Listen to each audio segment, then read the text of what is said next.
আমরা মানুষ, আমরা উই আর ইন্টেলেকচুয়াল বিং, আমরা হচ্ছে বুদ্ধিবৃত্তিক প্রাণী। অর্থাৎ আল্লাহ তাআলা আমাদেরকে ফ্রি উইল দিয়েছেন, আমাদেরকে ক্রিটিক্যালি থিঙ্কিং করার সুযোগ দিয়েছেন, বিচার, বুদ্ধি, বিবেক, কমন সেন্সকে কাজে লাগানোর সুযোগ আল্লাহ তাআলা আমাদেরকে দিয়েছেন। এবং এজন্যই আল্লাহ তাআলা আমাদেরকে আশরাফুল মাখলুকাত বানিয়েছেন। এবং চিন্তা আর বিবেককে খাটানোর জন্য আল্লাহ তাআলা মহামূল্যবান একটা অঙ্গ আল্লাহ তাআলা আমাদেরকে দিয়েছেন, সেটা হচ্ছে ব্রেইন, আমাদের মস্তিষ্ক। এটাকে কাজে লাগিয়ে, কমন সেন্স কাজে লাগিয়ে আমরা পৃথিবীতে সভ্যতার পর সভ্যতা নির্মাণ করেছি। পৃথিবীতে মানুষ ছাড়া অন্য কোনো প্রাণী কি এটা করতে পেরেছে?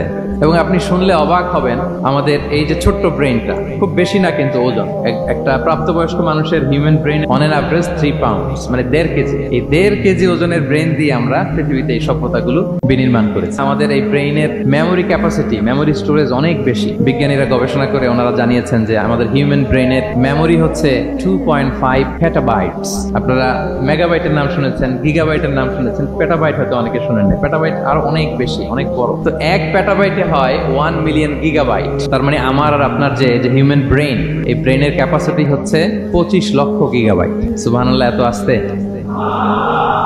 তো এই বিচার বুদ্ধি, বিবেক বুদ্ধি, এগুলোই আমাদেরকে পশু থেকে আলাদা করেছে। পশুর কিন্তু এই ইন্টেলেক্ট নাই, বিচার বুদ্ধির ক্ষমতাটা তাদের নাই। আমাদের ফ্রি থিঙ্কিং করার সুযোগ আছে, আমাদের ইন্টেলেক্ট আছে, আমাদের ইন্টেলিজেন্স আছে। আমরা আমাদের সিদ্ধান্তগুলো নিজের মন মতো করে নিতে পারি। এজন্য আমরা হচ্ছে আশরাফুল মাখলুকাত।